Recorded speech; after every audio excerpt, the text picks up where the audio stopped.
Good evening, everyone. Welcome to our last tutorial of the series. I didn't name it that in the beginning, but maybe if I ever get it compiled into an organized place, it will be. Tonight we're going to discuss tasking the customer's question using neutral language. Lynn Buchanan is with us, our CRV trainer. For those students here, we obviously have a mixed audience, some of his students, some from the remote viewing community in general, and some folks who have not formally studied remote viewing. Lynn is a CRV trainer and former member of the Military Intelligence Unit Stargate. So in a moment I'll be switching over to my desktop where I have a document that we will be reviewing. And there is quite a bit of my just giving you information this evening. And then Lynn will be interjecting comments where he sees the need. However, I should say that I don't exactly like to ask him to wait, but you might want to think about waiting because wherever you're going to stick in there, hopefully I have included, but we'll see. Because I'm not you, and I will never be you. So welcome everyone, and we may have some more folks joining us, and but we'll go ahead and get started. Let me switch to my desktop.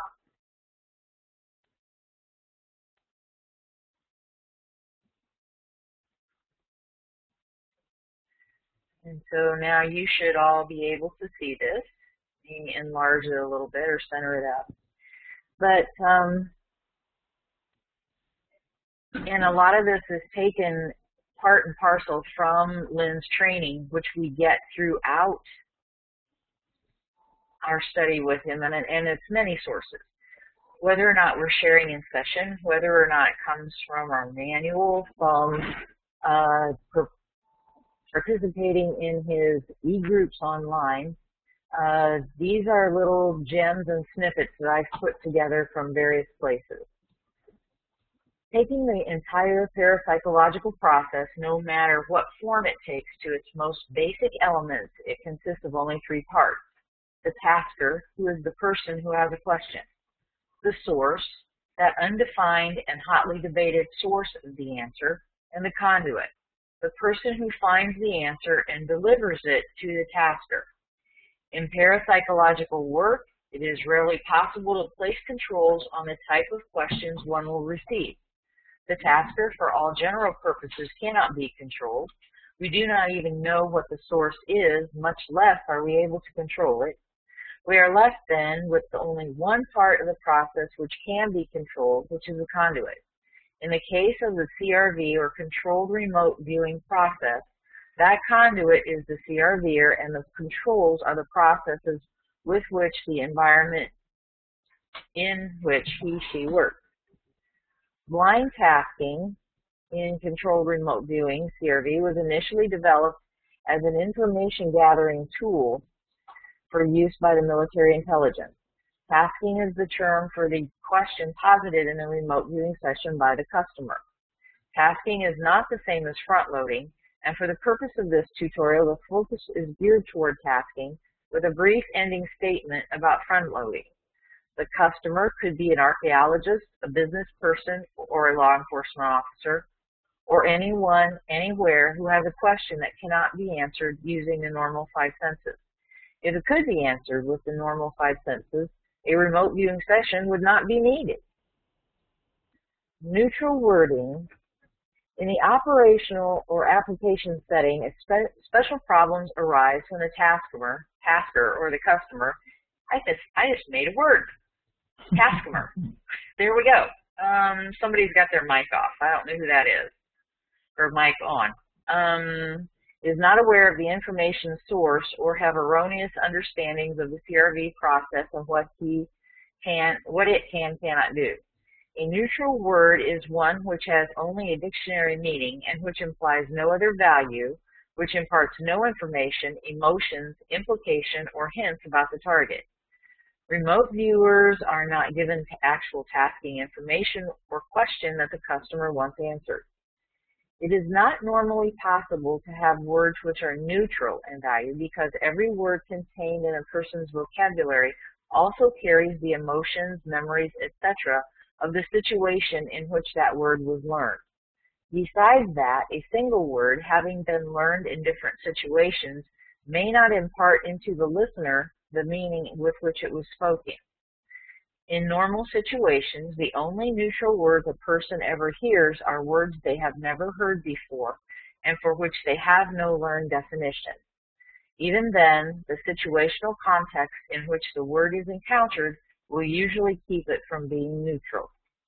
The actual wording of the tasking may have emotional, political, or other overtones which would lead the viewer to erroneous perceptions. The process of wording tasking correctly is a much harder job than was originally thought. The CRVer and project personnel must work together to make certain that all wording used in the CRV session is neutral of such overtones and hidden burdens for the viewer. Examples are loaded and then neutral. Criminal would be a loaded word, lots of baggage. Person, neutral. Stripper, lots of baggage. Person, neutral. Child, definitely a lot of baggage. Person, neutral. Raging bull, you could substitute animal. Duty, job, task, you could substitute activity. A well-formed question to a psychic. A well-formed question to a psychic is formed in a manner which first tasks the viewer or psychic's subconscious mind with a problem, then immediately gives the viewer's or psychic's conscious mind something to do in order to keep it out of the way. As such, it is always formed in two parts. The first part is the task to the subconscious, and the conscious part is a present tense directive to the viewer's or psychic's conscious mind, tasking him or her with performing a specific conscious-minded task. This helps increase the accuracy rate of both CRVer, practitioner of any other formatted methodology, and natural psychic alike, and should always be used in tasking any psychic question. Examples of well-formed questions to a psychic are: the target is a location, describe the location. Move 100 feet above the target, now tell me what you see. Mentally touch the target, tell me its temperature. Mentally turn around at the site, report what you are seeing now. As you can see, each question has two parts. The first part is something the conscious mind cannot perform. The second is a task it can perform and is always couched in present time. The present tense of this second part is very important, as the conscious mind works best in present tense. Such questions as, move 100 years back in time and tell me what happened then, cause the viewer or psychic to begin analyzing the past in terms of his preconceived notions about it, stereotypes of it, and so on. But the question, move 100 years back in time and tell me what you see now, cause the viewer to immediately probe its input from the subconscious and begin reporting what the subconscious tells it. The project manager is a very important piece of the viewing team. The project manager, hopefully there is a project manager which will interface for the viewer and customer, so the viewer is never put in direct contact with the customer, because invariably the customer will try to be so helpful they may shoot themselves in the foot. They don't realize that. The bottom line of your duty as an interface with the tasker is that you have some small responsibilities, small stuff in this area. Educate the tasker as quickly and simply as possible in the basics of CRV. Make absolutely certain that you are being tasked with the unknown part of the situation or question. Reduce the task to its CRV-related basics and write the questions out in full sentences. Double-check each sentence with the tasker. Have the tasker read the exact tasking word for word to be certain that you are tasking what the tasker wants to know. That was tricky. How much wood can a woodchuck chuck? Prioritize questions and limit to 2 or 3.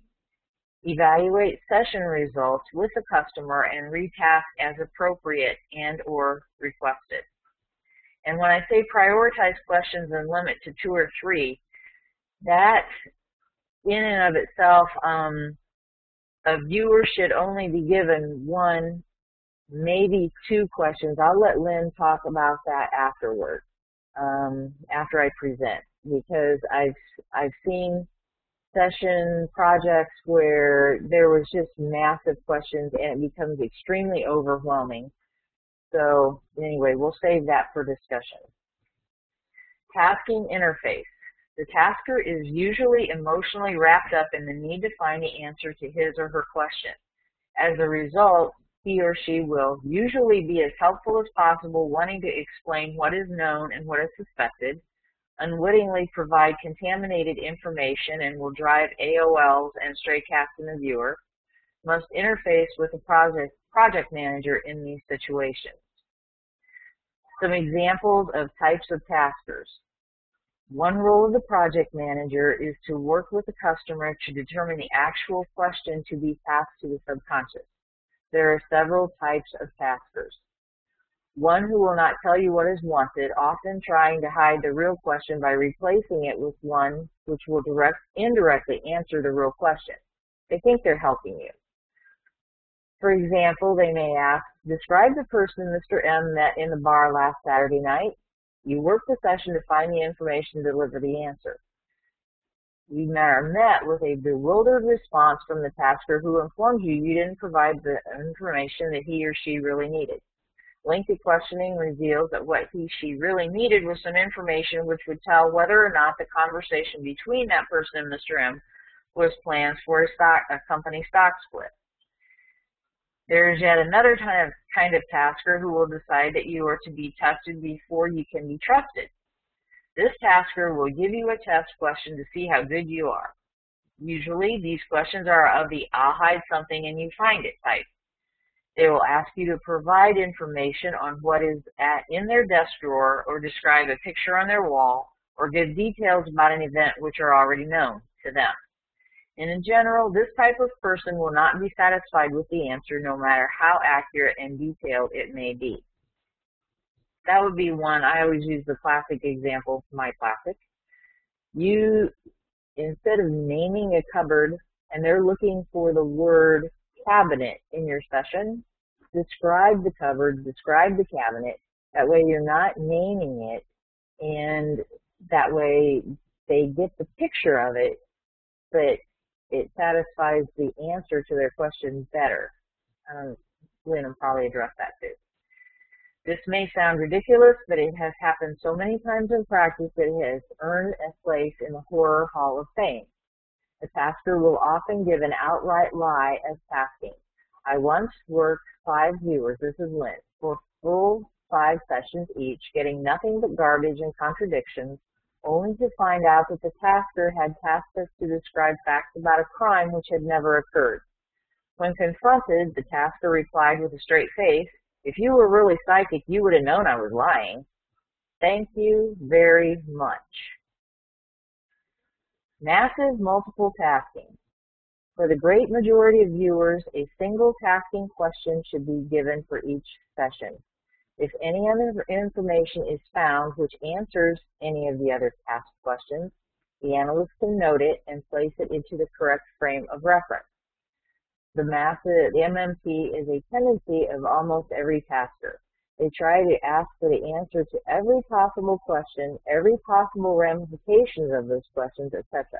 An example, will the expected event happen during the span of this year or next? And if it does happen at all, when and where will the majority indicators occur leading up to it, and who will be the people involved? Give any names and descriptions you can get. No pressure. If it doesn't happen, what factors will contribute to it not happening, and what else will happen in its place?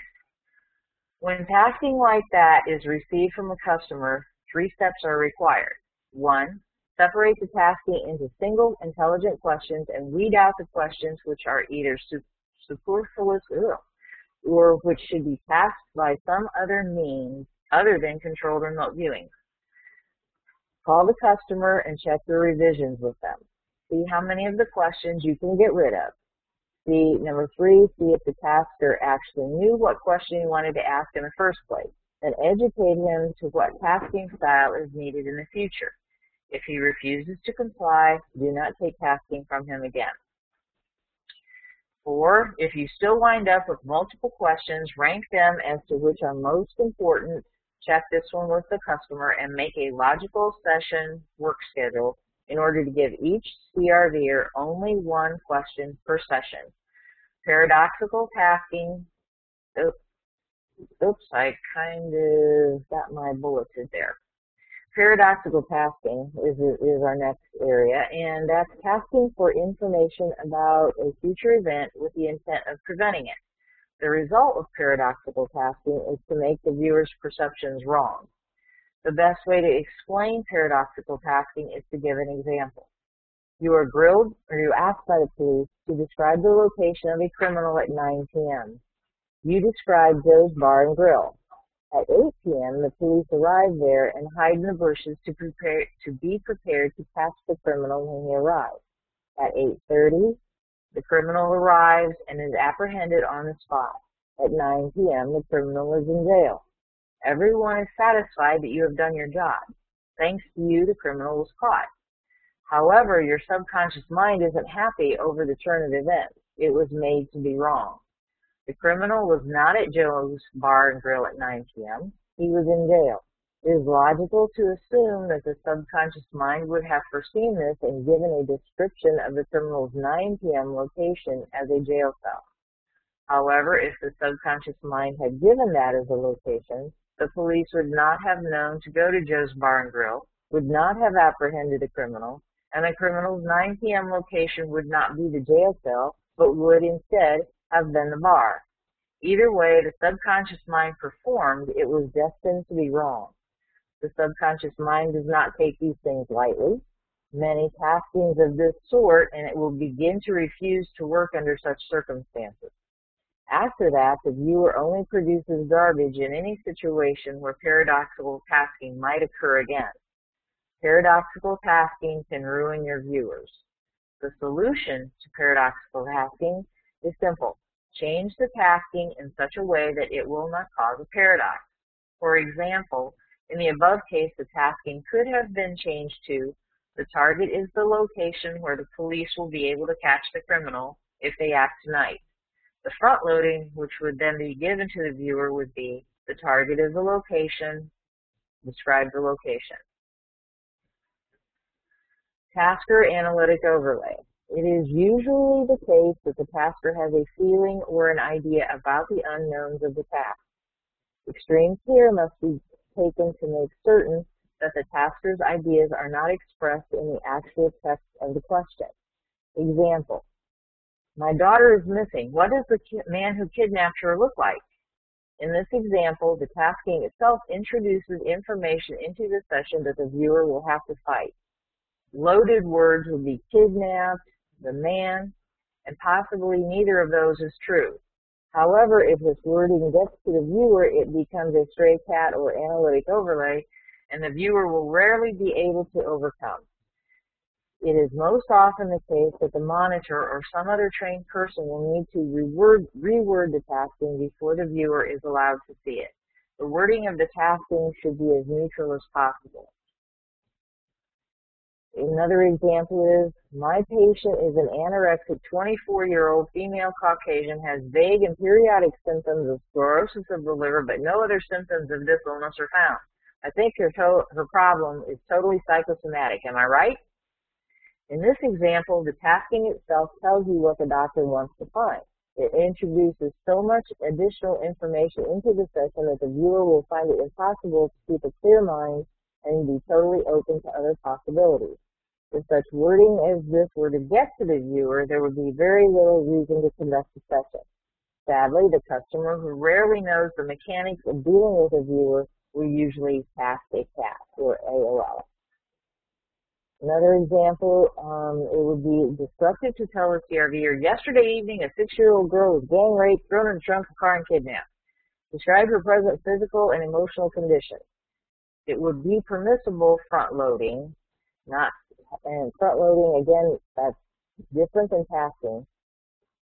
Tell the CRVer the target is a person. Describe the present, time, physical, and emotional condition of the target person. The above permissible cueing should never be phrased, describes whether or not the target person is dead.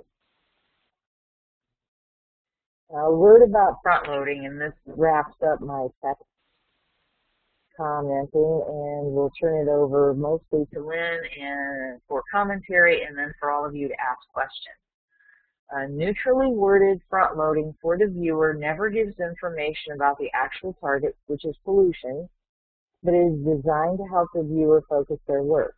It is used or taken at the viewer's discretion and does not need to be used at all. The target is an activity. Describe the activity means that the viewer is supposed to describe only the activity. The front loading, the target is an activity. Describe the target means that the viewer should describe the activity and everything connected to the activity, such as the people and objects involved, the timeline of events, and anything else that relates to the activity. When the front loading the target is a location, describe the location is used, the viewer knows that he is to describe only the physical aspects of the location, even down to providing maps, physical layouts, etc., but no activities, description of people, etc. When the front loading the target is a location, describe the target is used, the viewer knows that he is to describe the location and everything connected to it.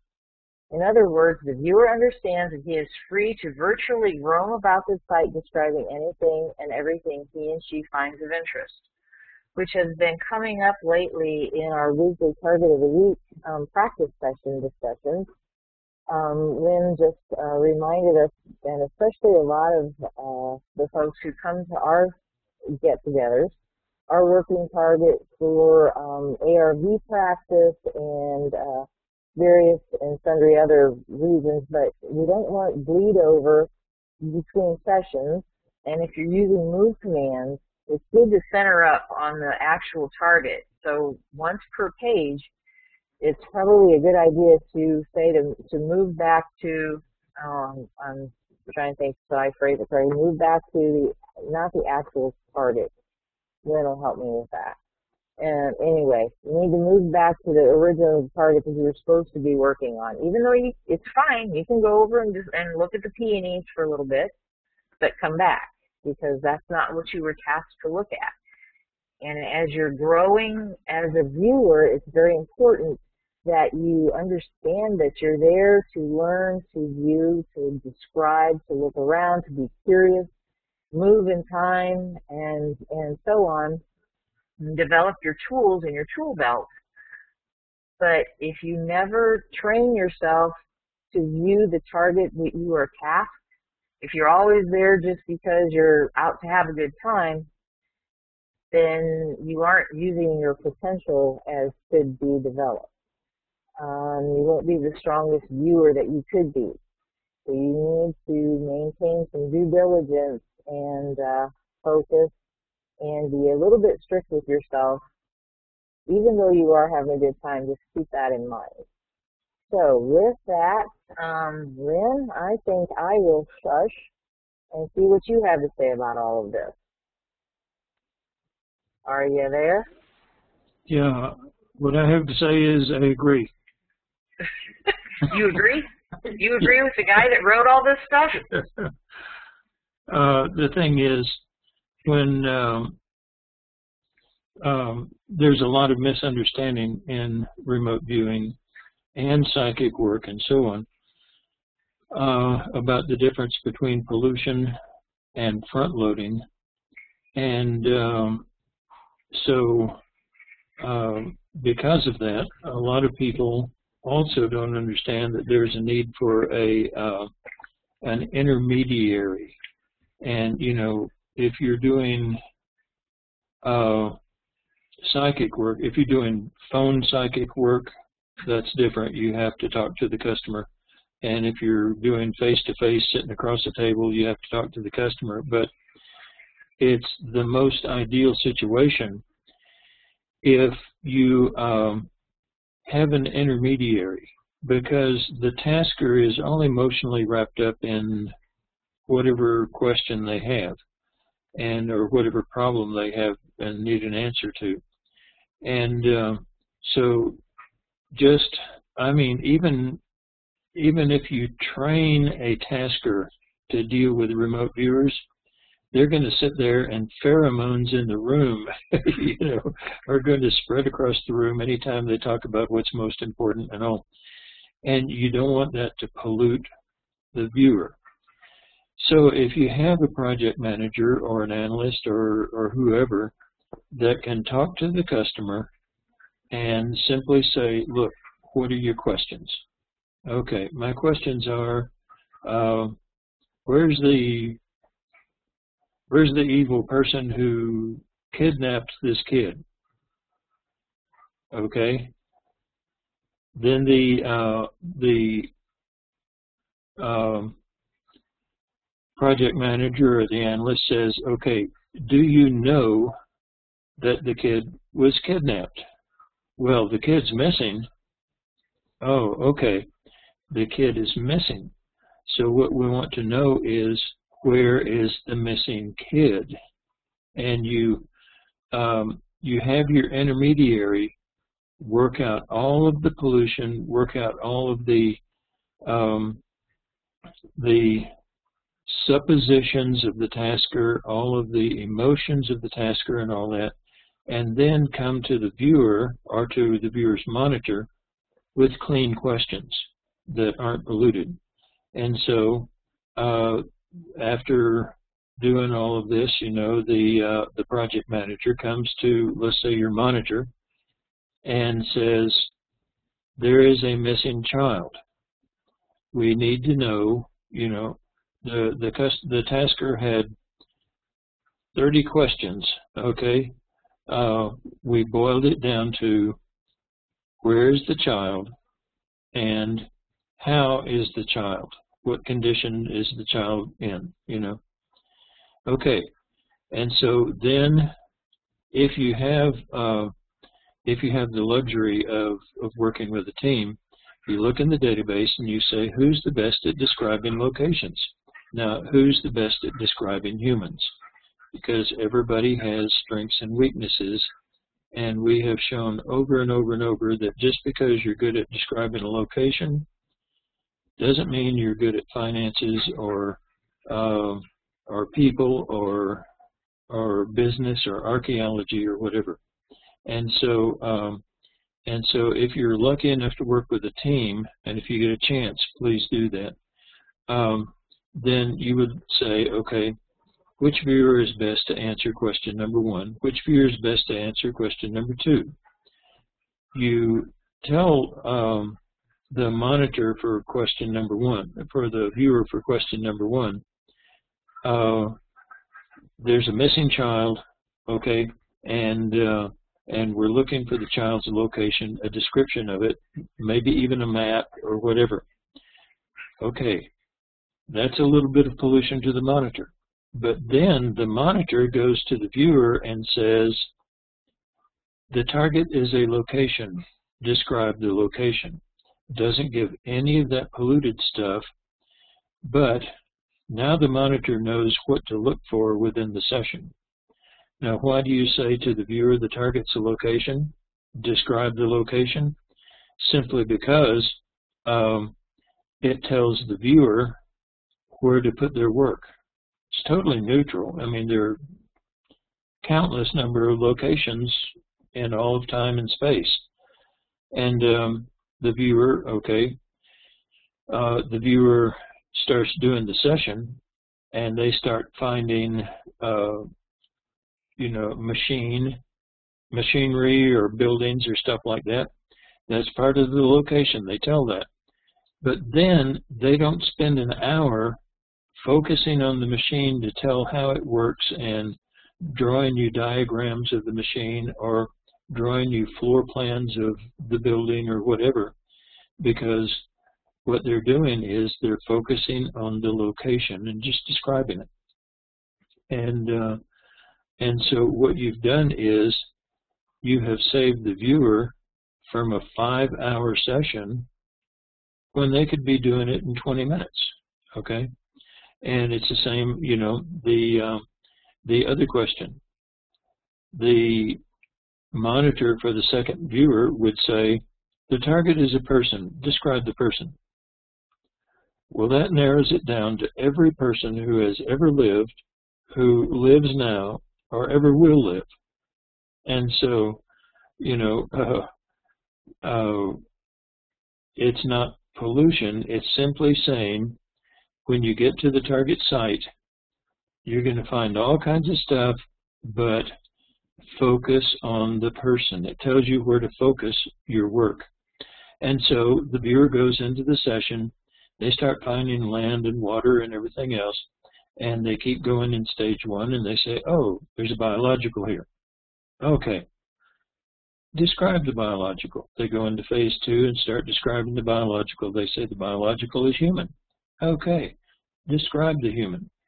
And what could have been a 5-hour session with, you know, retaskings over and over and over is now done in 20 minutes.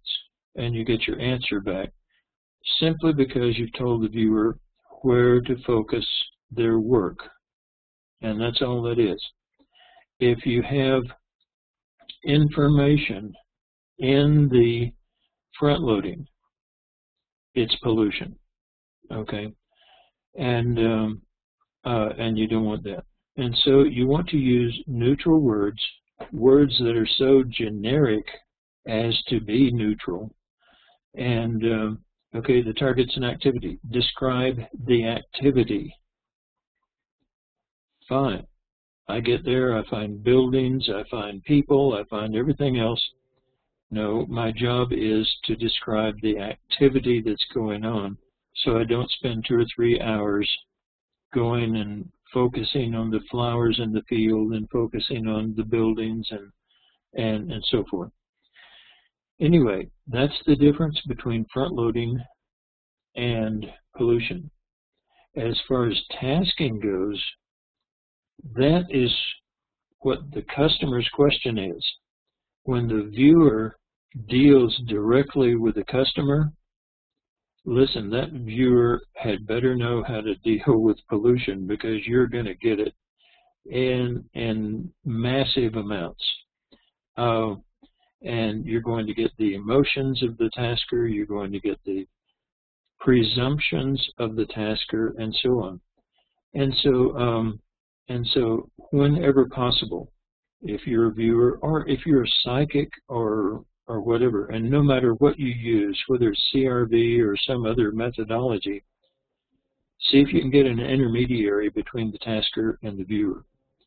If you do, it'll save time, it'll save energy, it'll save a lot of embarrassment too, because you won't have viewers trying to view what will please the tasker, you know, the tasker's presumptions. Anyway, there were a bunch of different things all the way down through here.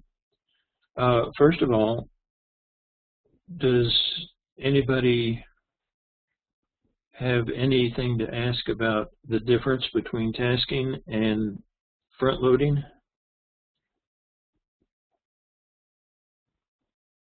It's not always clear, I know. No, and it's tricky because I just like to say one sentence in here, you know, the tasking gets formatted in such a way that it is acceptable before the viewer gets it.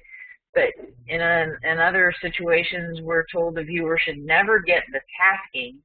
They get coordinates in front loading if they want it. They should be protected from the customer. That's right. Could you address that, because that is confusing? Oh, not really. If you have the tasking, the tasking is the customer's question. Okay?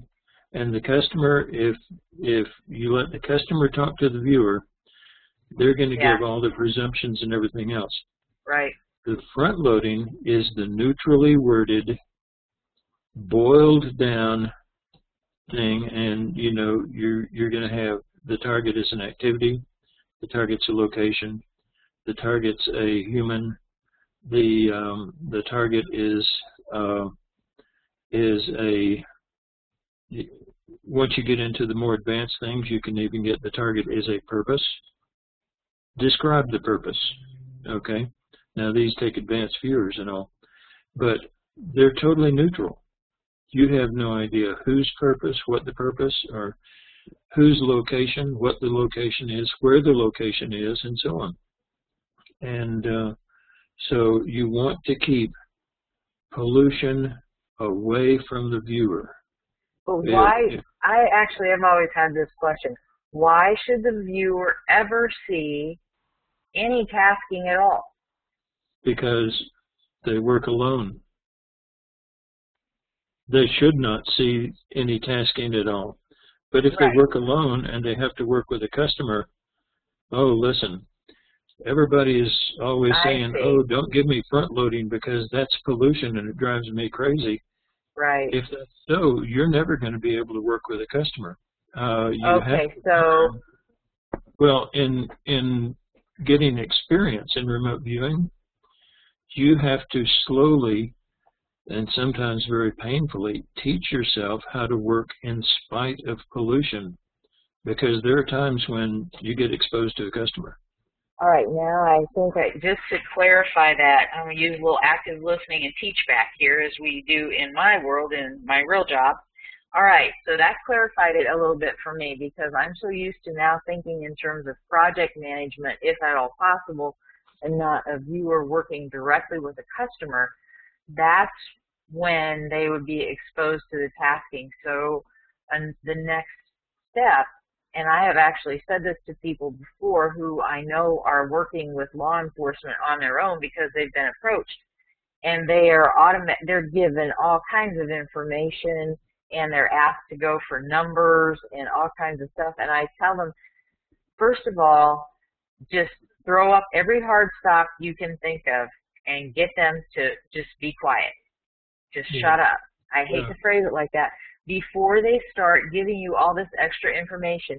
And then you have to teach them the examples here of loaded versus neutral so they don't give you too much junk. So you have to somehow get them to shush before it's too late. Yes, but by the time you do that, you're already polluted. Yeah. Let me give you an example between tasking and front loading. Okay? Well, I'm okay with that. For everybody else, go ahead.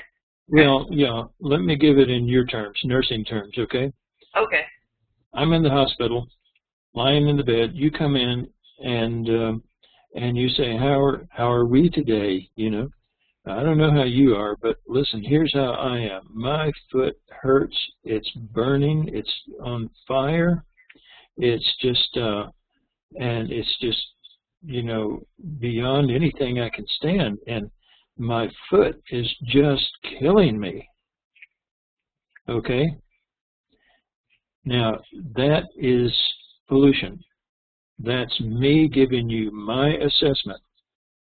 You go outside and you look in the chart, and there the doctor has written, has a pinched nerve in the back, which automatically makes me feel it in the foot. Okay? Now then, if you just take my assessment of the situation, you're going to try to treat my foot. But if a doctor has looked at the situation and has figured out what the real question is, then you're going to look at the small of my back, which has the pinched nerve, okay? And there's the difference.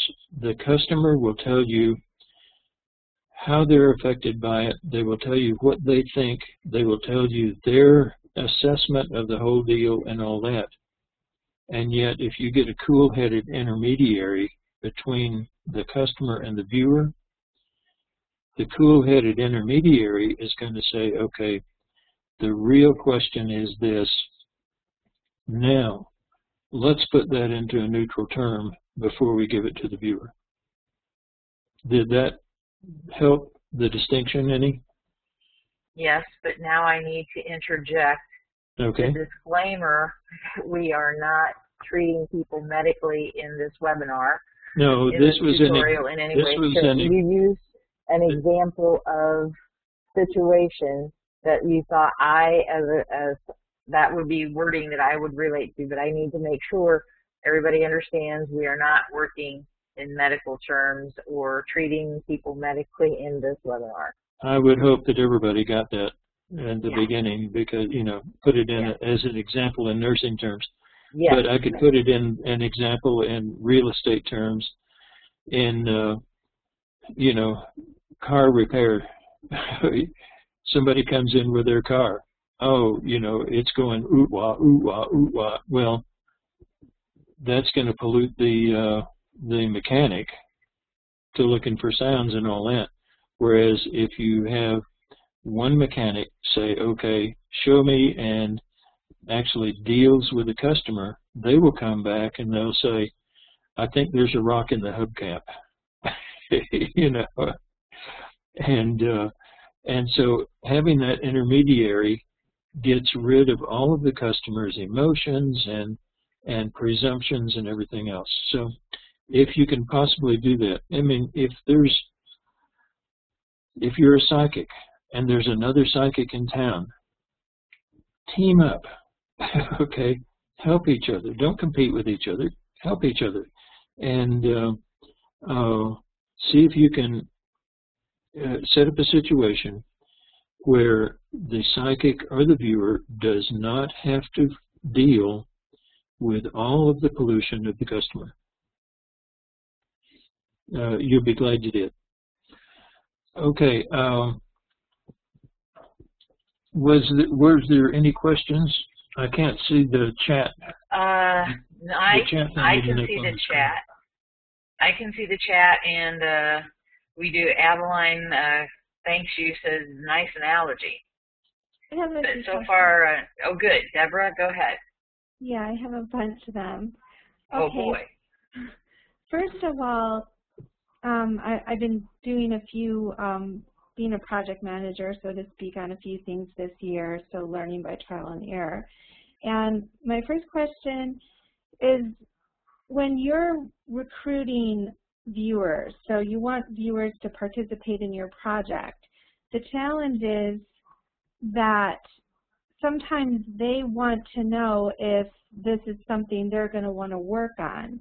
And so the challenge is to convince them that this is a worthwhile project for them, especially if they're not getting paid, without front-loading them. And in my most recent project, I did tell a few viewers, well, the person who is tasking this or asking me to put this together is somebody that they would respect, but even that may have been too much information. So how would you handle that?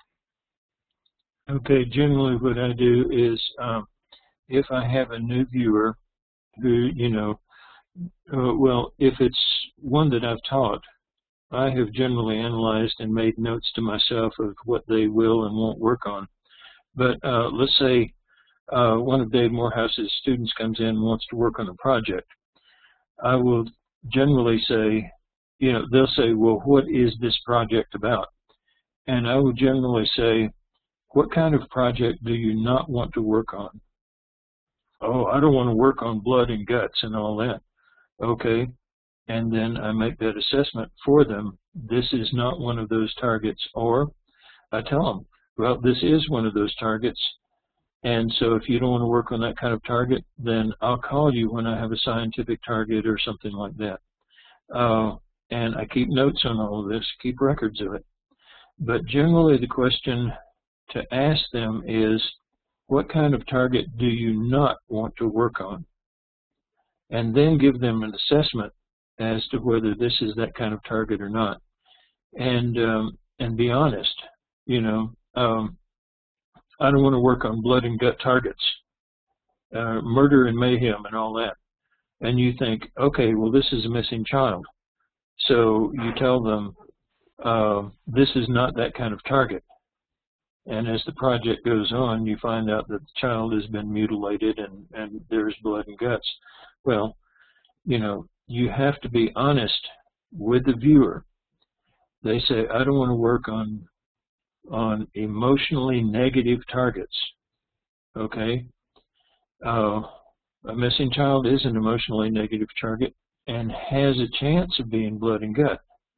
And so you're fair to the viewer and you tell them, I don't think this is that kind of target, but it has the potential to be, do you still want to work on the target? And, you know, on the project. You say, this is a scientific target. This is a research target. This is an archaeological target, something like that.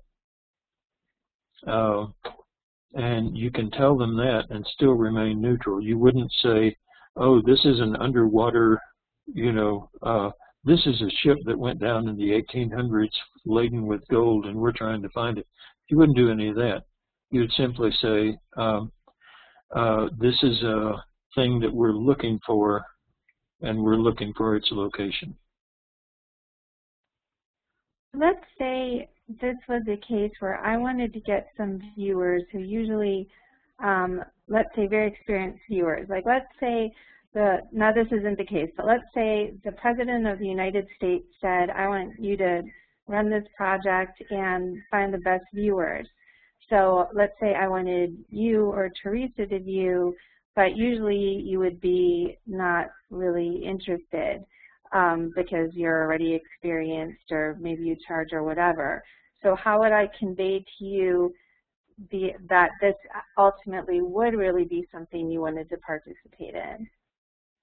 So I'm trying to convince experienced viewers to join in on a project, understanding that I'm only going to, I don't want to waste their time, or they're not going to, you know, they're going to have to trust me. On that, I would simply say, trust me, this is one you want to be in on. And I will explain to you why. You'll see why at feedback time. And then if they don't trust you, then, hey, they're lost. If they do trust you, they will go in blind faith. And this is one of the reasons why you are always totally honest with your viewers. Mm-hmm. Okay, thanks. And then my other question is, okay, this was the front loading I used, and if you can tell me if this is okay. I said, describe the target, make sure you include conceptuals about the target, including source, purpose, etc. Was that okay or not? That's totally neutral. That's good, yeah. Okay. And then the other question is, let's say the client has a location in mind where they think something is going on or has happened, and they actually have coordinates, but they have suspicions, and maybe very extremely strong suspicions about what's going on there, but of course they might be very wrong. So really what we want to ask is what's happening at this, or it would be describe the location and any activity there. Is there anything else you can do besides for what you've talked about to make sure that the viewers are not going to view what the client is suspecting or hoping that they'll find there?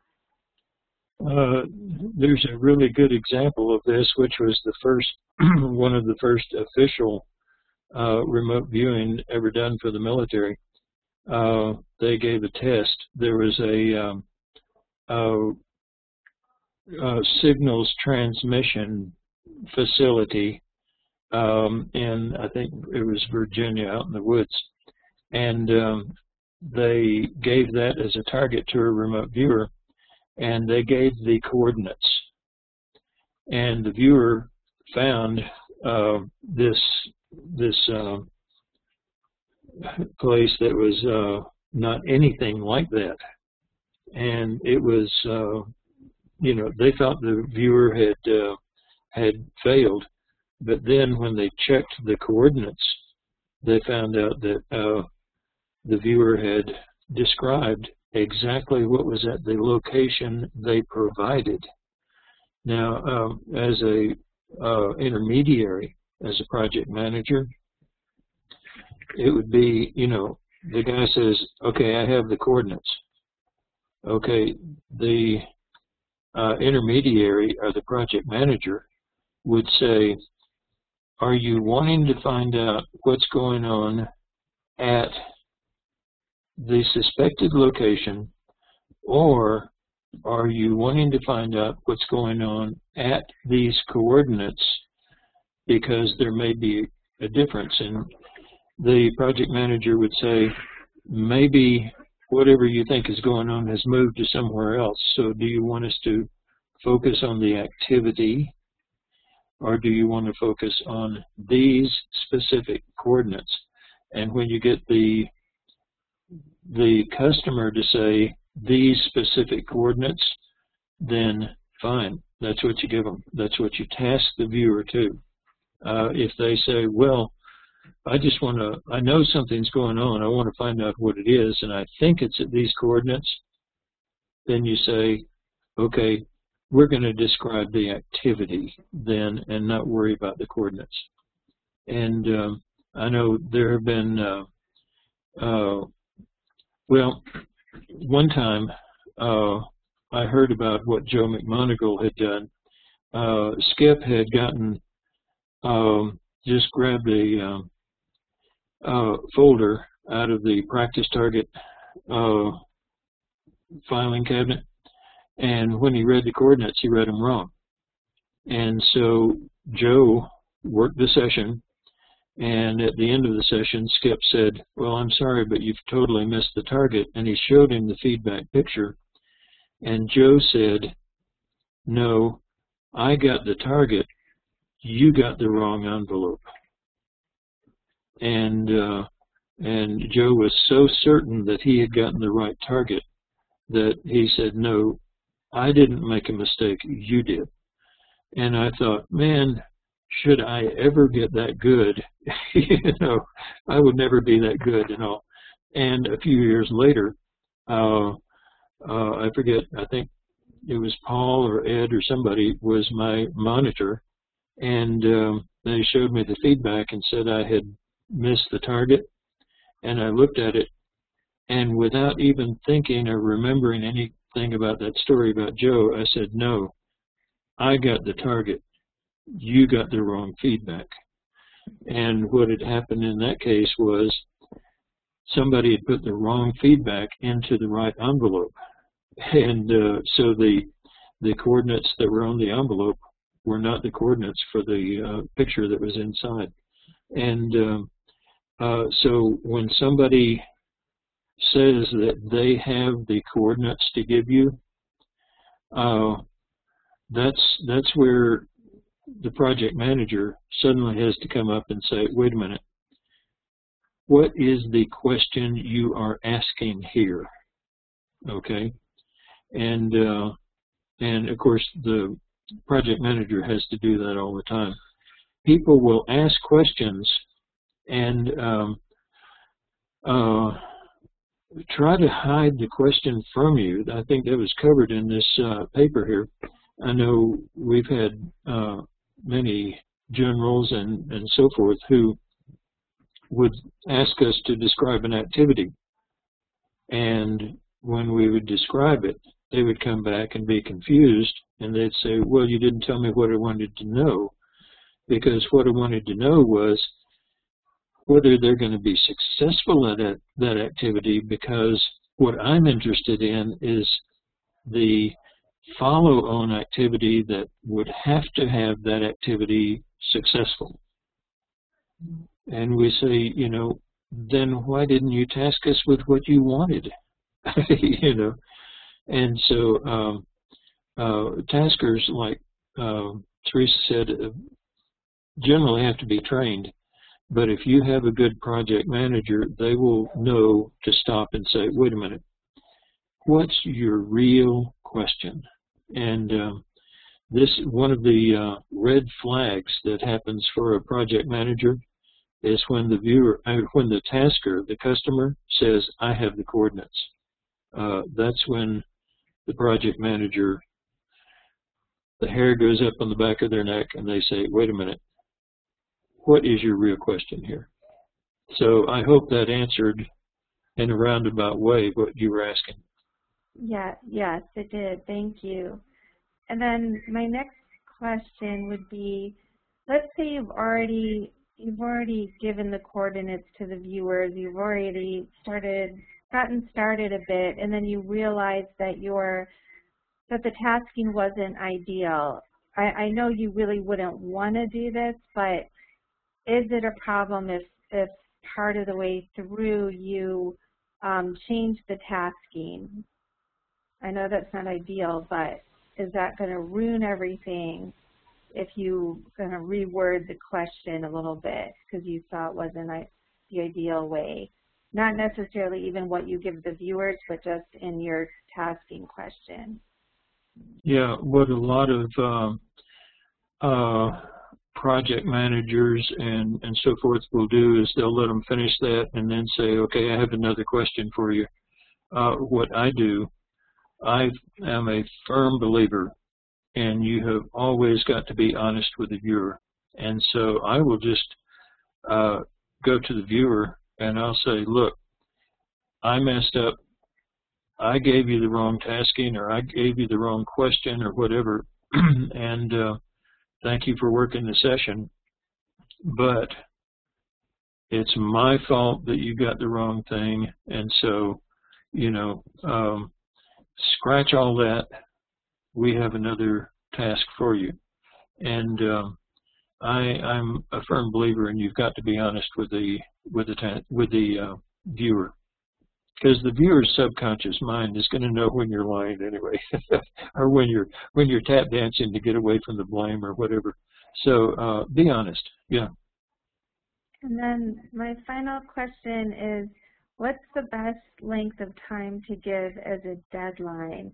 If you do have, if there isn't a particular time that your client needs it by, is it ever like if you give the viewer too much time, then you found they won't get it done? Just what would maximize the viewer to actually finishing the session and turning it in? A lot of times that's absolutely set up by the tasker, by the customer. They say, I need this within such and such a time. But like you say, I need this by the end of the year, okay? What you have to do at that point is you say, okay, now then we have the chance to do an ideal target with, I mean, printed up project results, printed up and bound and all this, and we can do a really bang-up job on this. Okay, how long does it take to do the finalized work? Now then, back it up to there from the end of the year. Now then, how long does it take to get the analysis done? And so you back it up further. And then how long does it take to get each viewer to do the sessions and turn their report in? And so you back it up. And that's what you give the viewer as a drop dead date, you know, as a deadline. And so when you have the ideal situation like that, where there's not somebody saying, I need this by yesterday, you have the luxury of actually planning out a project and just making a Venn diagram and, I mean, a Gantt diagram and planning everything out. It's a luxury you don't have very often. Usually the customer is going to tell you, I need this as soon as possible, when maybe they do, maybe they don't, I don't know. Then one of the things, I've got a project out now where I had 25 viewers work the project, and this was about 1.5 years ago. And the customer said, okay, what I'm looking for with this project is the best viewers because I want to hire them full time. Therefore, I will give you the feedback as soon as I learn it. He picked a project that he didn't know the answer to. And he said, as soon as I learn it, I will give you the feedback, and you can contact the viewer that I want to work for me and find out if they want to work for me full time. Well, that was a year and a half ago, and he still hasn't found the feedback to the question. Therefore, he can't come and tell me which viewer was right, and therefore, he doesn't know still what viewer he wants to work for him full time. And so, you know, it's been a year and a half, and I have no feedback for the viewers. And by the way, that's not going over well. No, it's not going over well. Know. Yeah.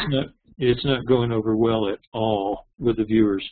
And this guy promised to pay them $50 a session, you know, for $50 for their session. And of course, I haven't heard from him since, so I'm going to have to pay that out of pocket. 25 viewers at $50 each. I'm just going to have to eat it and pay them back because. Now wait a minute. Why should you do that? It wasn't your promise. Well, it was my promise because I was the project manager who invited them to work on this and told them they would get paid. So, you know, by default, it comes out of my pocket if the customer stiffs us. And this is another thing that, as a project manager, you have to realize is that you have to either be able to tell the customer you pay ahead of time, or you have to eat the cost because you have to be faithful and do what you tell the viewers you said you would do. I understand. So I was wondering, could you talk a little bit about what, after all the data has come in, all the sessions are in, what exactly are you usually handing over to the client? And are you handing over, in addition to the report that you write or the summaries, or are you giving them the sessions themselves along with your report? Can you speak about that? Okay, I've been meaning to put one of our sanitized reports, you know, get the customer's name off of it and all that, up onto our website. I keep needing to do that. I never get around to it. When you have a project manager, the project manager talks to the customer and narrows down the question and then comes back and says, okay, here is your question number 1, number 2, number 3, and so on, and gets the customer to agree that that really is their question. Then you go through the process of doing the whole project and all. When you write the summary, generally you have an analyst, you hope you have an analyst, who will go through, the project manager may have to do it, who will go through and say, okay, viewer number so-and-so, viewer number 18 was tasked with question number 1. You go through that viewer's work and you find out what information answers question number 1. Now there's going to be a lot of peripheral information, and if any of it refers to the other questions, then when you write your report, you say, oh, by the way, viewer 18 also found something about this, and here's what he found. And so the report that goes back to the customer says, your question number 1 was this. Here's what the viewers who found something on this question found. Viewer 18 found this. Viewer 22 found this. Viewer 97 found this, and so on. Then, here was your question number 2. Here's what the viewers found that answered this question. And you get it in very organized order. Listen, Lynn, if you... Yeah. Can I just interject one thing? When Lynn says viewer 18, viewer 22, viewer 97, he assigns his viewers numbers. He does not have 97 viewers working a project. He does not have 22 working a project, which he did on 2 that I've been with him recently over the last couple of years. And it was massive and overwhelming for him as a project manager. So again, and he'll probably talk to you about that as well, but I just wanted to clarify that when he says viewer 97, he does not have 97 separate viewers working a project. Okay, I'll show you. Yeah, that was a good point. By the way, you're not going to find this with anybody else that I know of who's in this field. And I'm not saying this as a bragging point. I'm saying it as a shame for the field. How do you know which viewer is best at humans and which best is locations and all that? We database their work. How do you know what they're good at, what they're not good at, how much faith you can put into what they say? You can go to viewer number 543. I can look in the database. I can tell what that viewer is good at so that I know what to task them with. Also what they're bad at so that I know how to develop further training for that viewer and help them in what they're not good at. Along the same line, we keep a database on customers, the problems you're going to have with a customer, and everything else, and we keep data. Also, we require when you do a summary, when you do a session, that you do a summary at the end, and that summary is organized in a fashion that goes into a database, and it's very easy to do. There aren't all that many people who are organized these days, and so it requires some training in how to do it as well. But when we do a project, we know who we can count on, who we can't count on, and all that. We have the viewers do a summary. I was talking to a guy at a conference this year, and he said, "Oh, I do remote viewing all the time." And I said, "Oh, good." And we got to talking about ideograms, and he said, "Oh, I don't use ideograms anymore because I don't need them." Well, ideograms are the basis for all remote viewing. And, you take that foundation away, the rest is going to crumble too. And so I immediately said, okay, well, what accuracy do you have? His eyes unfocused for a minute, and then he kind of snapped back and he said, "Oh, I have around 90% accuracy all the time." And I said, "On what kind of targets?" And he said, "On all targets. I work all targets." And, by this time, I was just sort of looking for a way to find an exit and get out of the conversation and go drink some coffee or something. But the fact is that not everybody is good at everything. Everybody has strengths and weaknesses. It's very important to keep data, to keep information, to keep documentation on what's going on so you know who will give you the best work on what kind of targets and all that. And if you go on our web page, there's a student database. We have an operational database too. And if you put your sessions into that database from your summaries, the thing is on there. It will automatically generate charts telling you what you're good at, what you're not good at, and so on.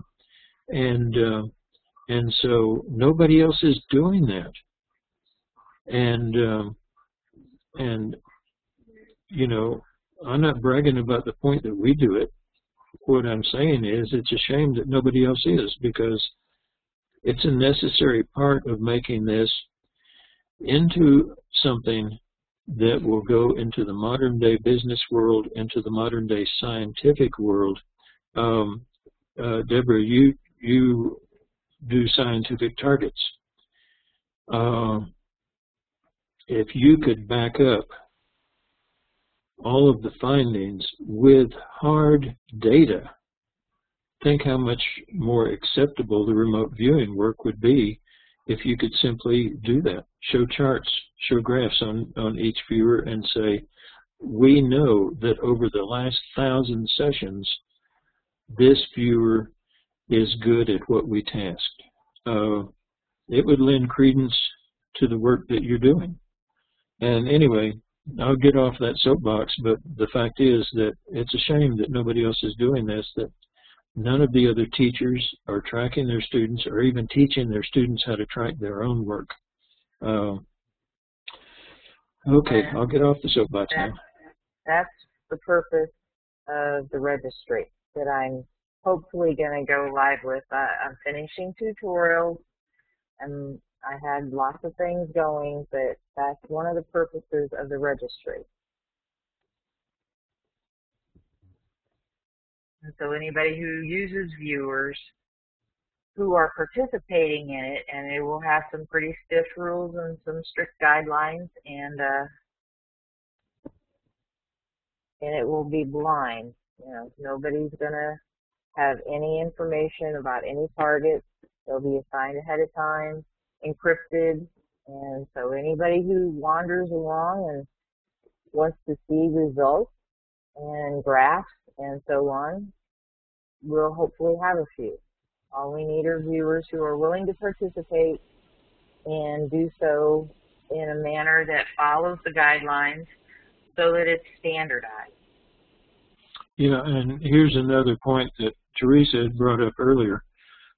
If you protect the viewer from the customer, let's say that there's a police case, okay, and you work with the police and you hand in information, and guess what? That's a dirty cop. You don't want the police to know who you are, okay? But if the police have to work with an intermediary and they never find out who the viewers are, you're safe. I've done work for, I know, work for drug dealers and things like that. And, you know, I didn't find out until later, but they didn't know my name. Now, this was in the military, and this was for different police departments. I have worked for police departments finding drug shipments coming across the border and all that. Well, my name's not going to go in the report because, you know, my number might go in the report. And for the military, there was one project we did where we were responsible for the seizure in 1 week's time of over $82 million worth of drugs. You don't want those people knowing your name. And so the act of having an intermediary for your protection is a really good idea if you go operational like that. That's why we use numbers. Oh, by the way, Teresa was saying, you know, that I didn't have 29 viewers working a case. The viewer numbering system that was developed in the military, and just like the British system where you have 007 and all that, and the 00 at the beginning is license to kill and all that, the U.S. has the same triple letter designation to, you know, for cover numbers for their intelligence agents. Mine was 018, and each of us had a 0 in front of our name except for one who refused to take a 0 in front of his name because, well, sort of the same rule applies. Anyway, mine was 018.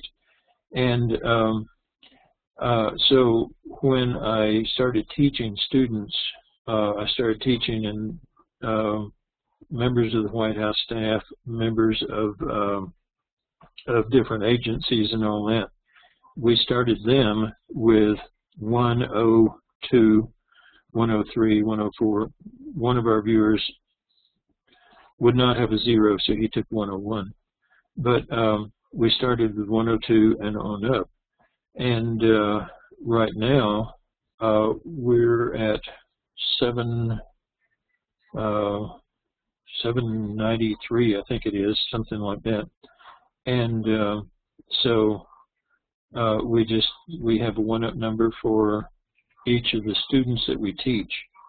And so when I say viewer number, number 485, that doesn't mean I have 485 viewers on a project. It means a specific viewer. But I protect that viewer's name and that viewer's personal information from everybody. So if you want to know who viewer number 483 is, that's tough. And if you hack into my database, I've got the database set up in such a way that it will destroy itself before you can get the information. And so, I am very serious about protecting my viewers. Okay, that was just an aside. It's kind of off topic of neutrality of tasking, but anyway, we've gotten a lot of... It's very pertinent to project management, and that was identified at the International Remote Viewing Conference this past year.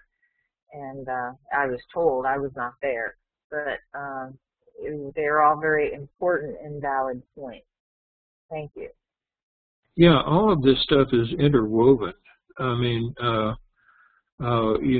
this is a very complex science. I keep telling people CRV is not a toy. It's not a parlor game to where you just go to a party one evening and say, think of a magazine and a page number on it, and I'll tell you what's there, and amaze people. You can do that, but when you get down to the real stuff, this is not a toy, and it is a science, and it is a business. If you want to make the science into a business. So it's all interwoven. And, if you're just learning to do remote viewing, then the thing to focus on is getting good results. And so, but when you start getting good results, find somebody to work with. Okay, you'll be so glad you did that. You just it makes all the difference in the world. Anyway, off that soapbox too. Does anybody else have any questions? And thank you, Deborah. Those were excellent questions, and I really, from a couple of emails that you've shared with me lately, I expected them. Excellent questions. Well, this came at the perfect timing. This is obviously very, very helpful, so I appreciate it. Yeah. And I'm watching the chat area. Any other questions from anybody, or everybody has a mic? You can take the mute off if you want.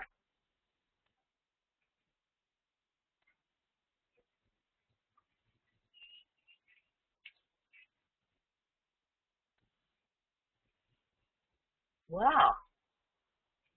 9:27. Maybe we'll be fine. Let me get on one more soapbox here, okay? All righty then. You've gotten a second wind. What you've got up here on the screen, and down there at the bottom it says blind tasking. If you talk to the people in the military unit, you'll hear the mantra they always say: we always worked double blind. The monitor didn't know what the target was, and the viewer didn't know what the target was. That's not even a good lie. It's just it's a very lame lie, because they would come into a session and we would be looking for a hostage over in Iran or someplace like that, Lebanese hostage, and a hostage in Lebanon. And they would lay out a map of Lebanon, give us the name, and say, okay, we want to know where he is on this map and his condition. And their idea was that because we don't know where he is on the map and because we don't know the condition, then therefore we're blind to the information. Sorry, but if you get good, when you get good at remote viewing, and you can pick a target and give a good description of it. Get with somebody who will then very slightly pollute your session. Learn how to work in spite of pollution. And pollution can be so subtle. For example, the target is man-made. Describe the target. That's good. That's a good bit of front-loading. Let me give you some bad front-loading here. The target is a man-made. Describe the target. When I said the word a, it told you that it is a singular man-made object, and therefore I have given you information about the target. And so you can see how subtle this can get. And so what you need to do is learn how to work in spite of pollution. At some point, especially if you deal directly with your customers and they task you, you're going to get polluted tasking. And what you have to realize is, if they really knew the answer, or if they hadn't found out that their answer is wrong, they wouldn't be here asking me. Okay, they wouldn't be asking a remote viewer. And so you have to be able to, set aside all of their pollution and work a clean session anyway. And so blind tasking for novice viewers is extremely important. But when you get into the trenches and you're actually doing work, and when you're in the advanced stages of training, you have to learn how to work through pollution, work in spite of pollution. So blind tasking is great if you can have it. If you have a project manager and an analyst and a monitor and all this that you're working with, hey, that's a luxury situation. If you don't, then you better learn how to remote view in spite of pollution, because the pollution is going to come. So blind tasking is nice. It is not an absolute necessity. Lynn, we have two questions in the text area. One, Deborah had texted me that said about giving, if we could finish or elaborate a little bit on whether or not entire sessions are ever given to the client. And I texted back a brief, just so I didn't miss out or not answer this question, but I briefly said that it's your policy for Problem Solutions Innovations not to give, oh, I'm going to sneeze. Oh, I'm so sorry, excuse me. Not to give entire sessions to the customer because they aren't taught CRV structure, they don't understand it, they're going to fixate on one AOL and run with it. The session itself is full of conscious mind jumping in and giving pollution, and therefore we don't give entire sessions to the customer. Right. Would you like to elaborate on that? Well, growing up as English speakers, okay, we are, in school, we're assigned readings and all that. And well-written reading opens with a preview of a situation that's going on. It sets the scene for the whole story, and then you have the story develop, and then at the end, it sort of summarizes everything that's happened because of the story that was set up on the very first page. In remote viewing, your garbage is on the first page, okay? And I don't care how good you get. Joe McMonagle, I don't care how good a remote viewer you get, you got garbage in your session. And if you, first of all, score your session instead of your summary, you're scoring your garbage. But if you show a customer who doesn't know that all the good stuff is at the back, of your session, they're going to read that first page, and it's going to set up something in their mind that then they're going to interpret the rest of the entire session according to the garbage they read on the first page. And so, yeah, we never show the viewers we never show anybody the viewer's session. What we show, if we show anything the viewer has done, is we show them their summary, because we teach the viewers how to write a summary in such a way that it pulls out the good and filters out the garbage. And there is a set CRV way to do that. It's called filtering, and it's like a sieve. You dip into your session, out comes the good stuff, and the garbage stays on those pages. The good stuff gets into your summary, and when you do that, all of a sudden you can show a customer your summary, and it reads, I mean, it reads like a story. And so, no, we never show the transcript to anybody. That's between the analyst and the viewer, and if you don't have an analyst, then that stays with the viewer. Your mistakes, nobody ever sees them. Thank you. We have another question from Janine. If a viewer is given incorrect front loading, can they amend it, like deleting the A and the target is A man-made? You learn to work through things like that. A novice viewer will hear the target is a man-made. They'll get there and find two man-mades, and they'll immediately just toss out what they found, and it's, oh, but it's only a man-made. I don't know which one to go to. Well, the fact is that their subconscious is telling them there's more than one there because the tasker was wrong. Okay, and which one do you go to? If your subconscious is showing you two of them, you go to both. So you work past that pollution. And so let's say they give you the wrong coordinates. There are times, and this isn't by viewer, okay? This is, every single viewer will have this happen, that at times you will go to the specific coordinate that was given in spite of it being the wrong coordinate, so you're going to get the wrong target.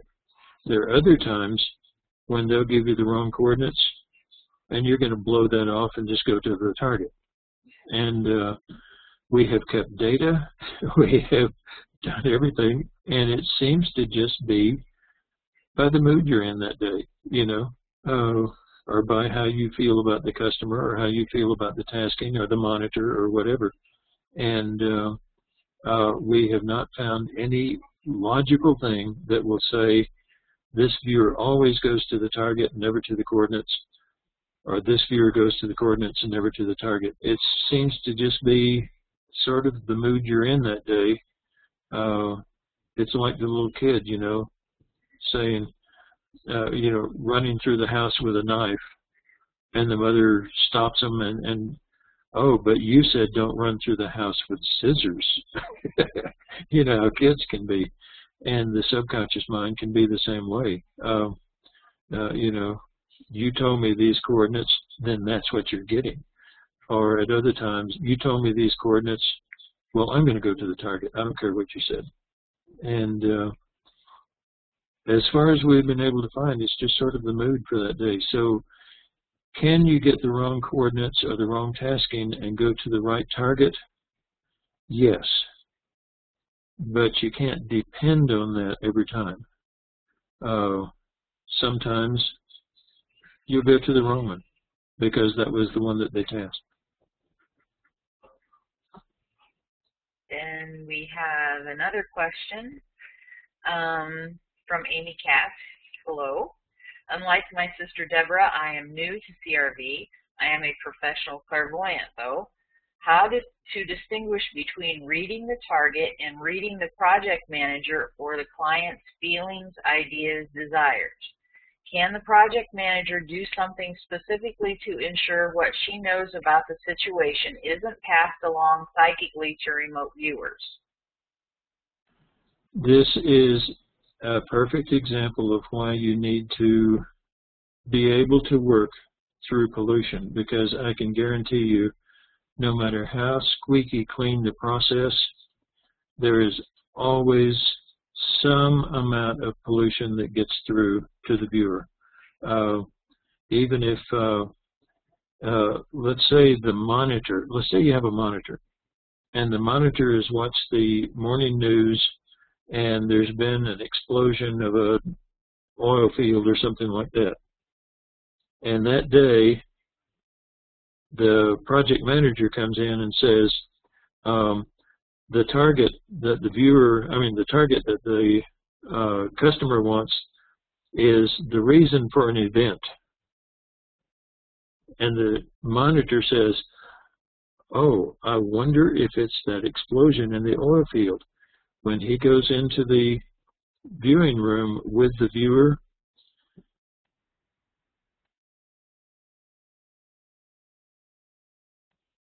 Lynn, we lost you.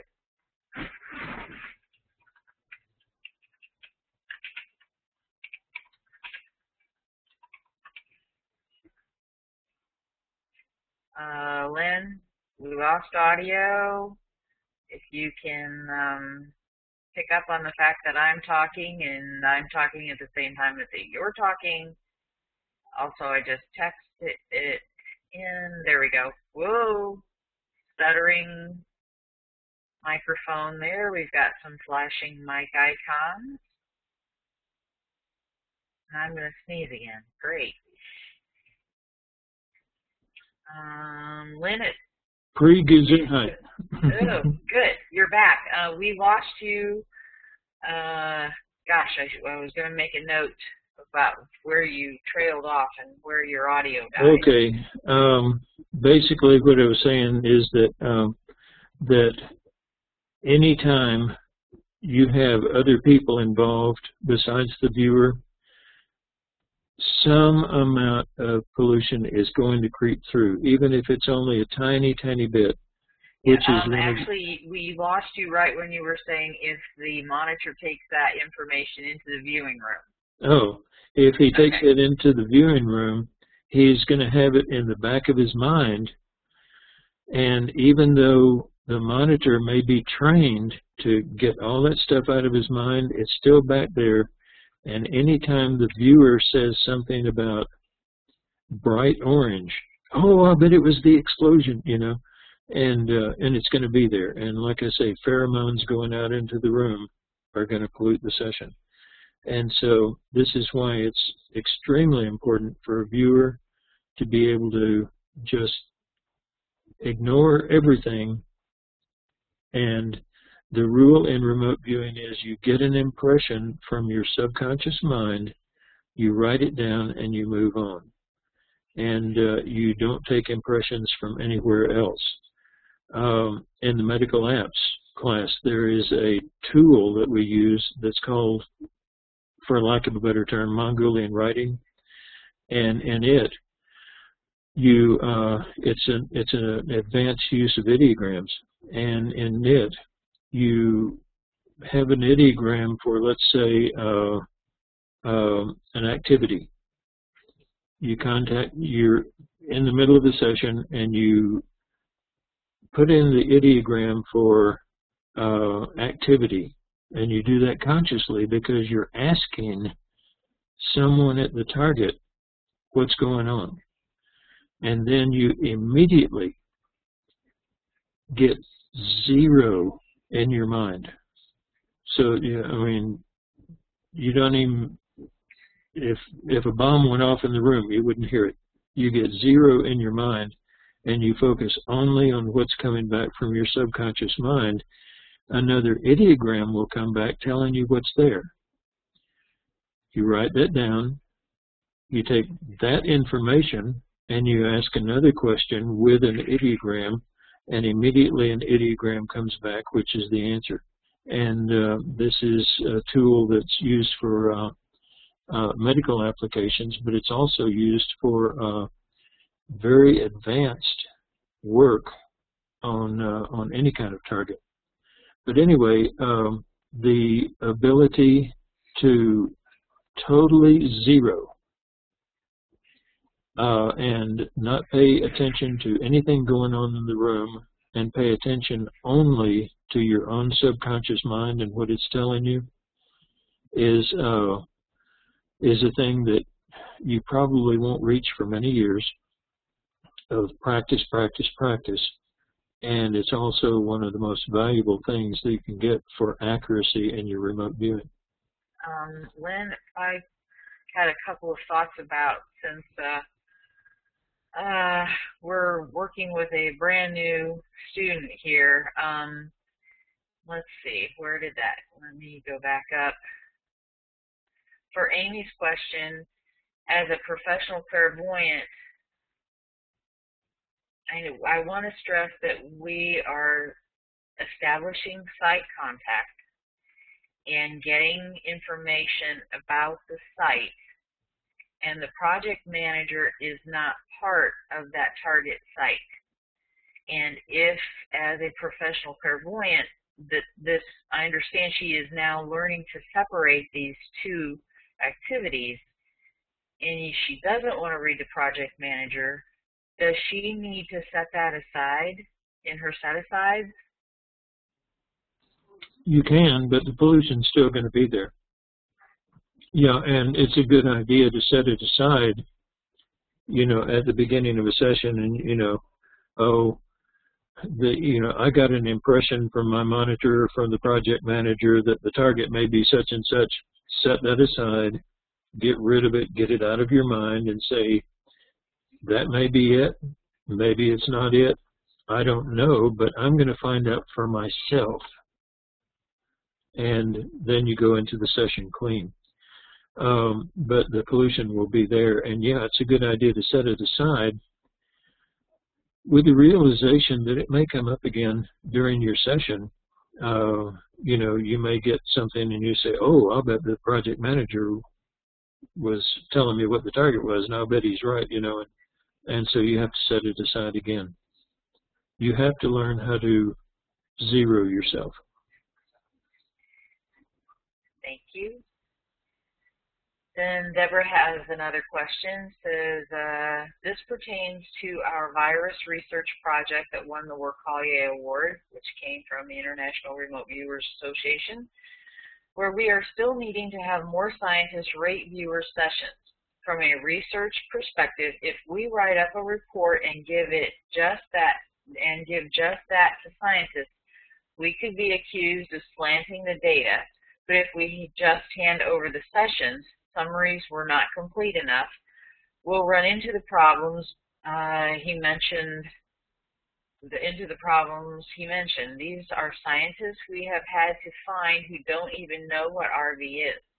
So we designed an operational-oriented project that is being held to meet research standards, and it's very stressful to say the least, but we have to complete this as mandated. And you'll be sorry if you do. Have you ever heard the old thing about a joke? If you have to explain it, it's not funny. If you hand the transcript of a session to someone who doesn't know remote viewing, you're going to spend all of your time explaining, and pretty soon they don't care anymore. And pretty soon it's easier for them to just throw it off into the trash and that's it. I have never shown transcripts to customers that it hasn't wound up in a total disaster. You don't want to do it. You say, no, here is the summary of what the viewer found, and the raw data, this is the raw data of what the viewer found. You give the session transcript, as a part of your report, and it's disaster. It always is.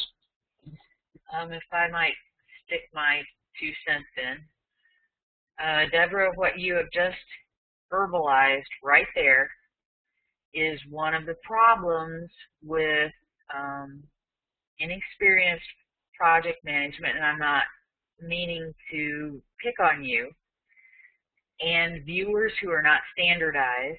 And one of the supporting columns of the CRB training from Lynn's camp, and I hope from Paul's, is that summaries are always included, and that's your gold standard. You've established your standard. This is the way it is, and if you can't conform, then you're not operational. You take less than that, you're buying into trouble, because now you have to deal with all this mixed up stuff. You've got some from some people, some from not, it's not standardized.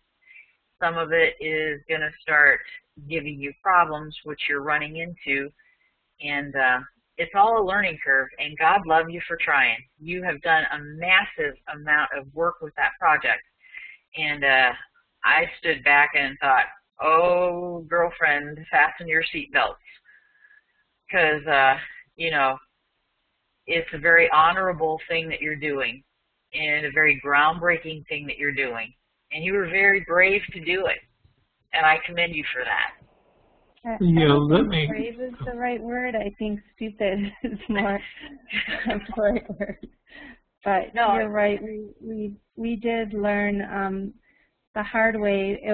We also did want to evaluate different levels and who would do better, and definitely it all came out exactly what you already knew in terms of the best sessions were from the most experienced viewers, and so we were able to really assess all that and put that down there too. But this was a setup, and now what we're dealing with is, other people in the remote viewing community saying, no, you've got to make sure you've got your validity and everything else there. So let me ask you.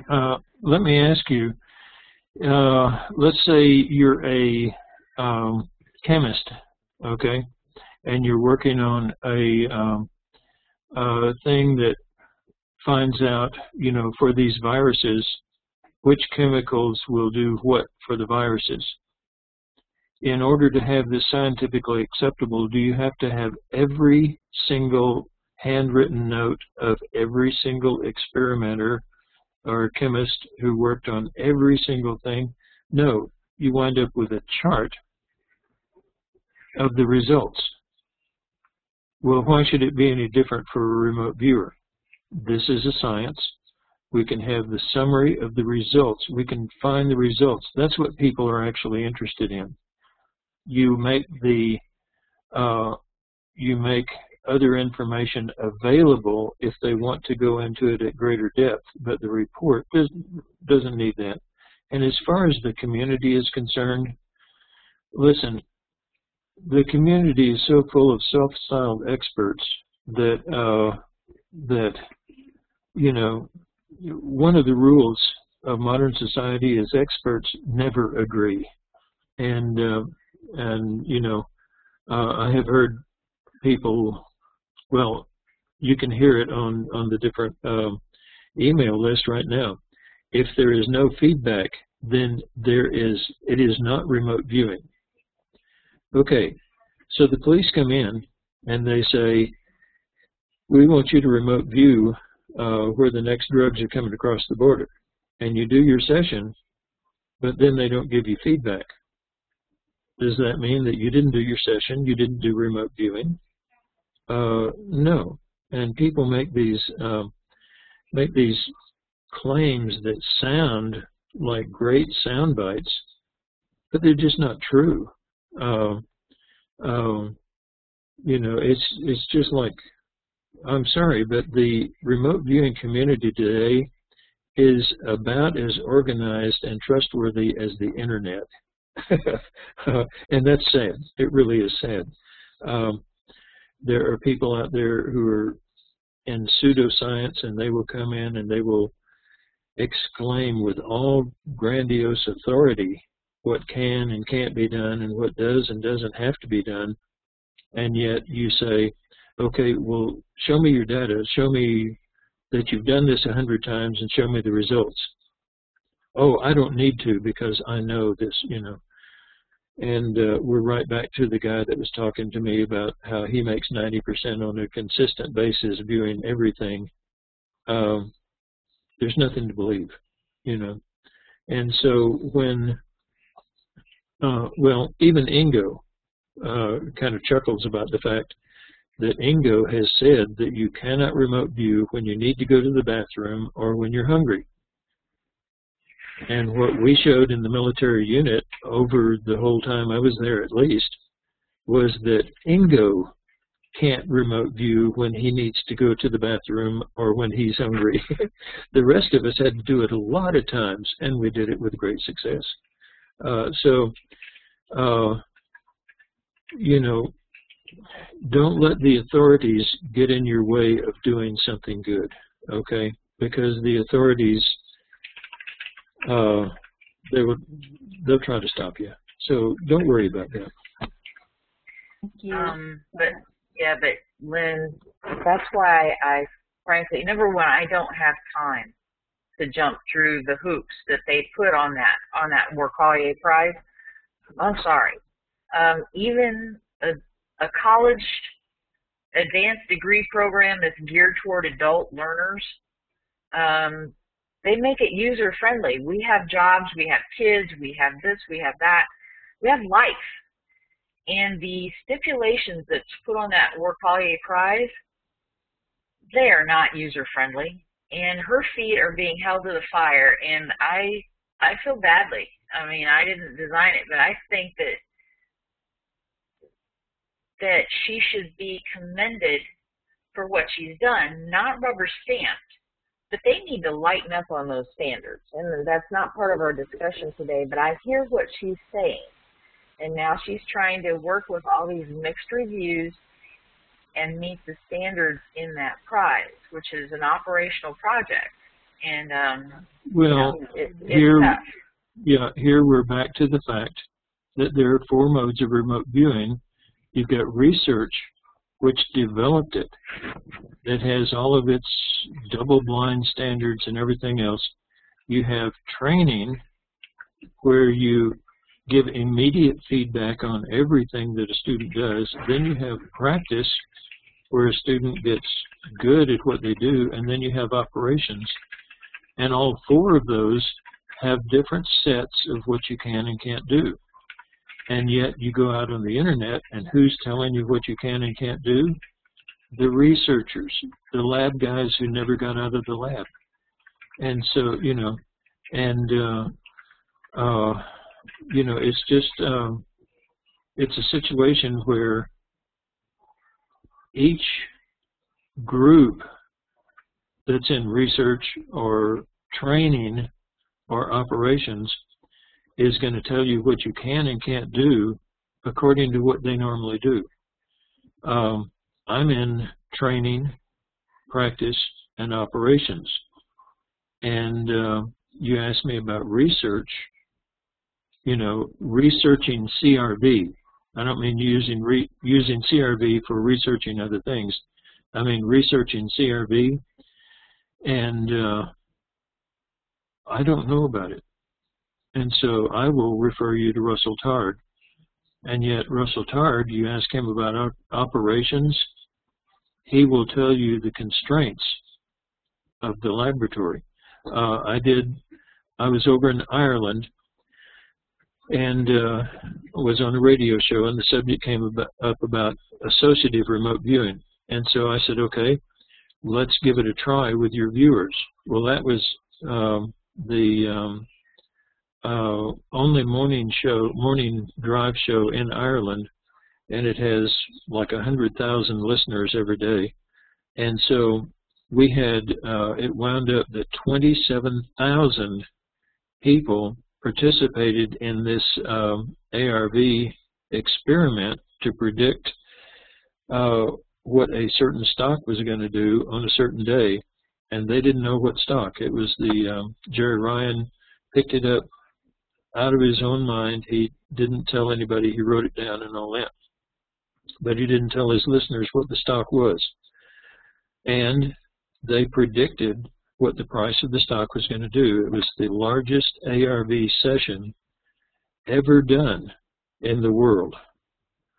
I got back and I put it on the internet, you know, what we had done, and I immediately got all kinds of pinging from the researchers saying it wasn't done under laboratory conditions, and it wasn't double blind and all this other stuff, and all the rules that I had. Hey, we had 27,000 people who predicted what a stock was going to do.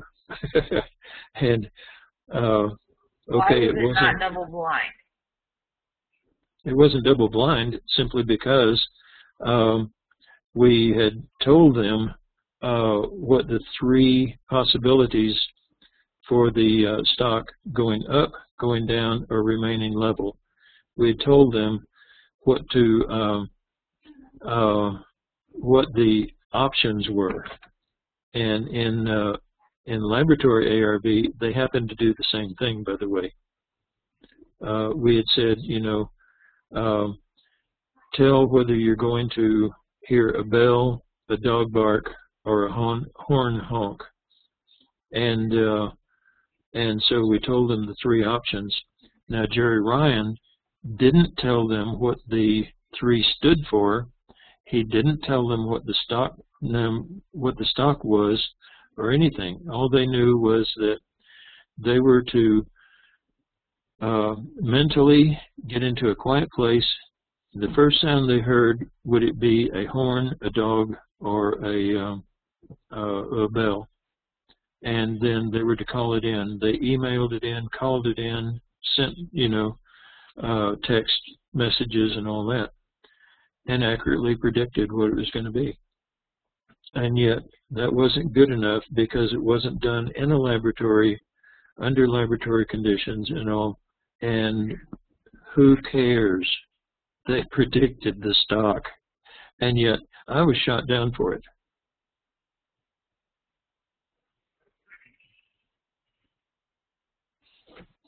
So anyway, I did a little blurb up there as from a project manager standpoint, because Amy had said, you know, shaking out, you could be questioned eventually if you don't have the sessions to produce, if you only have the summaries, if that's all you're showing. That's where you're educating your customer. And I don't care if it's the 5-star general. No 5-star general is ever going to contact me. But if I have a summary from a viewer that I know has been databased and I know is reliable based on their track record, my training standards per PSI, the session has garbage in it. The session is not to be used as the final product. The final product is the summary. That's part of the standards. And you defend that. Yeah, but you do keep the sessions. You said yes, but yeah, you don't throw them out. And you mean that Obama doesn't call you on a regular basis? Oh, no. Actually, yeah, you were talking. I can tell you a little. It's 10:02, but, you know, we can hang out here all night. But just this week, I'm trying to get a little office space so that I have a place to gather my students, should I ever have any. I mean, I've had a few sporadically, and mostly some experienced remote viewers who want to further their knowledge, so I teach online. And so far, that's working. But if I want to do it locally, I need to have a place for us to gather. So I found a little spot, and I need insurance. Just, you know, if someone should be injured, what have you. So I contact my insurance agent. Here we go. I even put this on Facebook. Trust me, I'm not dumping too much information on him. I'm trying to be as simple as possible because he knows absolutely nothing about remote viewing. There's no slot for him to automatically put me into as to the need, what have you. So we're talking along, and I'm truly not giving him tons of information. I use Joe McMonagle's, because he says, okay, you lost me, but that's okay, okay. And so I tell him Joe's story about the submarine that was 15-ish miles inland, and it couldn't be a submarine. They couldn't build a submarine there. There's no water there. Well, they used bulldozers from the nearest body of water, and they launched the submarine. Famous story, well published. Joe's been decorated. So I tell him the story briefly. And so we're talking along. He goes, well, that's okay, you lost me, but did you say you report to the White House?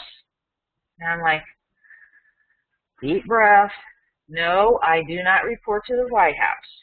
The folks in the military intelligence who worked operationally reported up the line, including, I'm getting ready to tell him President Carter's, President Carter's story.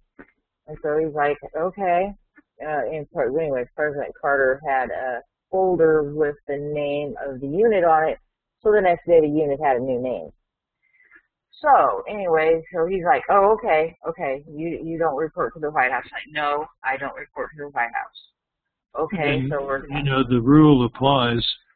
If you have to explain a joke, it's not funny. Yeah, and so then the next thing was, do I work for the government? What you need to tell him is, this is what I do, period. Well, that's just and don't explain anything. Well, it's not quite good enough. If they don't get it, then they have to understand a little bit. You have to teach them. And so anyway, the next thing was, do I work for the government? He's going to write you an insurance. He's going to write you an insurance policy. You don't have to explain. Right. Anyway, I just had to stick that in there. More questions? By the way, I can bring up the trivia just to sort of end this. The only five-star general we have is President Obama. And you always use about the general standing in the hall. Well, yeah, but not a five-star. Okay, gotcha. Picture this flag with 13 red and white stripes vertically on the flag, and up in the upper left-hand corner there is a white rectangle with 50 blue stars in it. Do you know what country that's the flag for?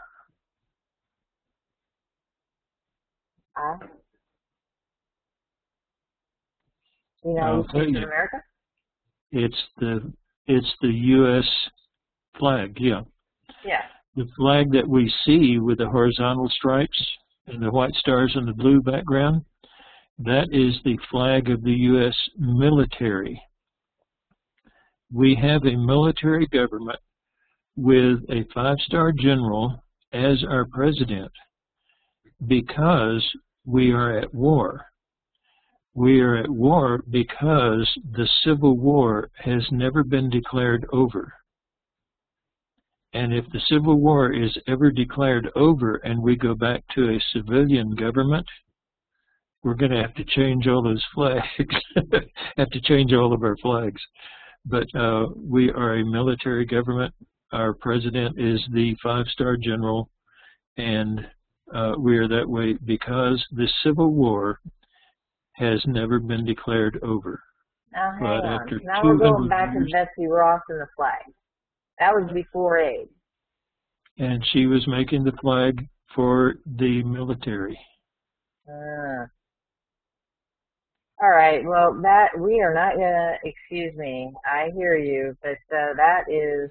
Anyway, that's just an off-topic thing to end the session with. End this with, if you want, some bit of major trivia. All right. Well, that'll certainly cause some debate in certain circles, I would say. So, it is 10:08 p.m. and we've been at this for 2 hours. And I think we probably should be wrapping it up. If anybody has any burning questions that they want to ask, last call.